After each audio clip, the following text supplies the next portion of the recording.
오늘 이 말씀을 통해 루저들의 기쁨이라는 제목으로 간단하게 말씀을 나누겠습니다. 목자들입니다. 예수 그리스도의 이 땅에 오신 탄생의 소식을 제일 먼저 들었던, 물론 당사자인 부모를 제외하고 제일 먼저 들었던 사람들이 목자들입니다. 왜 목자들이었을까? 목자들이 그만큼 구원의 복된 소식, 기쁜 소식을 받을 만한 사람이었을까? 그것을 대망했던 사람이었을까? 여러 가지 의문이 들지만 이때 당시에 목자들은 귀한 직업으로 여겨지지 않았습니다. 목자들은 천한 직업, 부정한 직업, 그래서 천대와 배척을 받는 그런 직업군들이었습니다.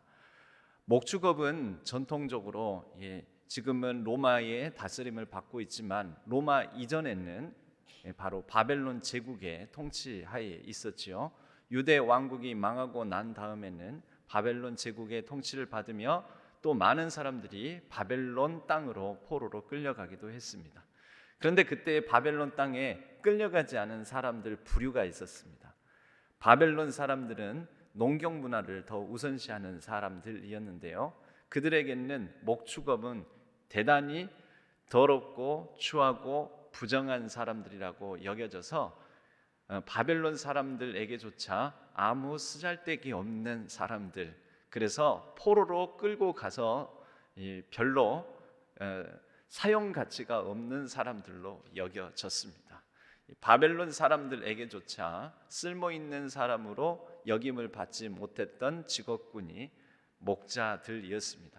그전에는 시편 23편에 여호와는 나의 목자시니 이렇게 할 정도로 목자가 하나님을 빗대어 표현하는 그런 조금 뭔가 하나님께 빗대어 표현할 수 있을 정도로 존중받고 인정받는 뭔가 그런 직업처럼 보이는데요.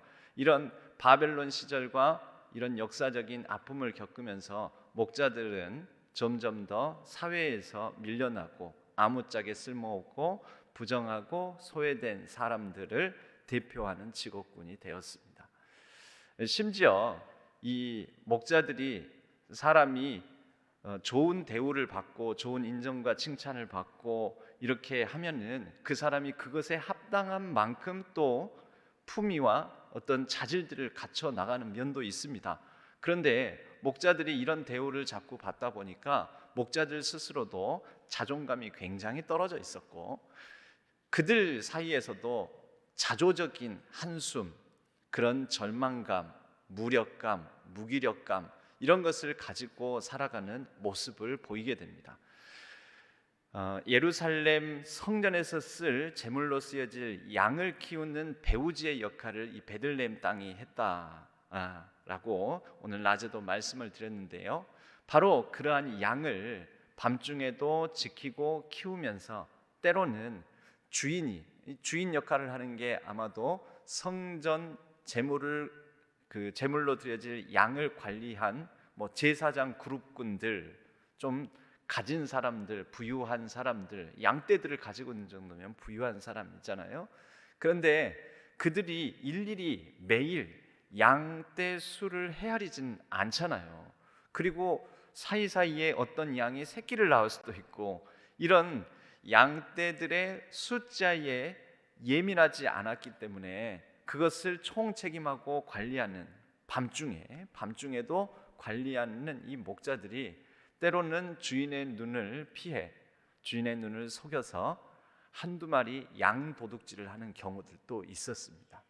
그러니 목자들은 이때 당시 직업적으로도 천하고 부정한 사람들이자 실제적으로도 이렇게 남의 것을 도적질하고 속이고 주인을 속이고 그러면서 자기의 이익을 남몰래 취하는 그러한 또 나쁜 사람들이라는 인식도 있었습니다. 여러분, 그런 사람들입니다. 그런 사람들에게 천사가 나타나서 아기 예수 탄생을 알리고 가서 경배하라고 얘기를 합니다. 예수님이 태어나신 구유의 누이신 예수님은 오늘 낮에도 잠깐 말씀을 드렸는데요. 이스라엘의 이 일반적인 농사꾼의 가옥 구조에서 이 손님들의 방은 이미 내어줬고, 그런데 남은 방은 가족들이 머무는 방인데 그 집주인이 그 가족들이 머무는 방을 내어줬을, 성경은 그것을 정확하게 묘사하지는 않지만 내어줬을 가능성이 높다라는 말씀을 드렸습니다. 그것은 자기들의 원자리, 일상적으로 살던 자리, 누추하고 가난하고 또 좁지만 자신들이 일상적으로 영위하던 삶의 자리를 내어주며 예수 그리스도의 이 탄생을 맞아들이고 환대해 줬던 그런 농사꾼들의 모습이 이 예수 그리스도의 성탄 가운데 등장하는 모습입니다. 바로 그 자리를 사회적으로 부정하다 또 외면당하고 소외된 이런 목자들이 천사들의 이 기쁜 소식을 듣고 달려가 맞이하게 되는 것이죠. 사실은 문 밖에 서서 어쩌면 조금은 조마조마 주저했을지도 모릅니다. 이유는 왜 그럴까요? 아무리 그래도 피차 가난한 사람들이긴 하지만 농사꾼들이나 목자들이나 같이 가난함으로는 동일하지만, 사회적 신분이 낮은 것으로는 동일하지만, 이 목자들은 부정한 자, 이 가축의 똥, 가축의 더러운 것, 가축의 지저분한 것, 또 사회적으로도 사기꾼, 도적질하는 사람이라는 인식을 가지고 있었기에 부정한 자로서 과연 이런 일상 속에서 일상적인 삶을 살아가는 삶의 자리에 과연 아무런 저항 없이 들어갈 수 있을까? 이것이 염려가 되었을 것입니다. 그런데 우리가 알다시피 본문에는 그들이 이 아기 예수의 누이신 구유, 그리고 그 구유가 자리한 그 집주인이 살던 일상의 삶의 공간으로 들어갔을 때 그들이 야, 이 지저분하고 더럽고 부정한 사람들아, 지금 어디 안전이라고 이렇게 들어오느냐라고 말하지 않고 이 목자들을 환영해주고 환대해주고 받아줍니다.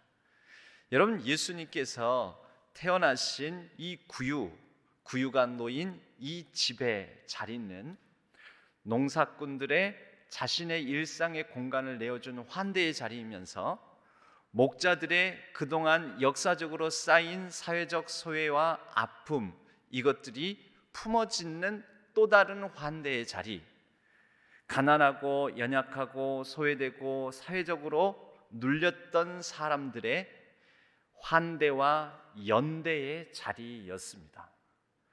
여러분, 예수 그리스도의 탄생의 기쁨은 바로 이러한 다양한 부류의 사회적 루저들, 연약한 사람들, 그들이 서로를 보듬고 품어주고 안아주고 격려하고 환대해주고, 야, 너는 내 직업이 너보다는 나아, 네 직업은 부정하고 더러워, 네 신분은 더 낫잖아, 어딜 너가 우리 집에 들어와, 이런 게 아니라 서로를 품어주고 감싸주는 기쁨의 자리였던 것입니다. 이것이야말로 하나님께는 영광이 되는 자리였던 것이고, 이것이야말로 땅에 머무르는 사람들 가운데 평화를 누리는 자리였습니다. 오늘 제가 칸타타를 시작하기에 앞서 시를 하나, 이 박노해 시인이 메리 크리스마스라는 제목으로 이 남긴 시가 있습니다. 그 시를 여러분과 함께 읽어보았으면 합니다. 제가 생각했던 것보다 그 시가 작게 나오네요. 보이십니까? 제가 앞부분을 읽으면 뒷부분을 여러분들이 읽어주시면 감사하겠습니다. 우리 시 낭송하는 마음으로 메리 크리스마스 박노해. 집 없이 추운 이여, 노동에 지친 이여, 인정받지 못하는 이여, 배신에 떠는 이여, 패배에 절망하는 이여. 같이 읽을까요? 예수님도 그랬습니다. 제가 또 읽겠습니다. 그럼 여러분이 그 다음 받아서, 그러나 그에게는 포기하지 않는 피투성이로 품은 그것을 온몸으로 끌어안고 그것을 살아냄으로써 예수님이 그러하셨듯이 이 세상 힘없고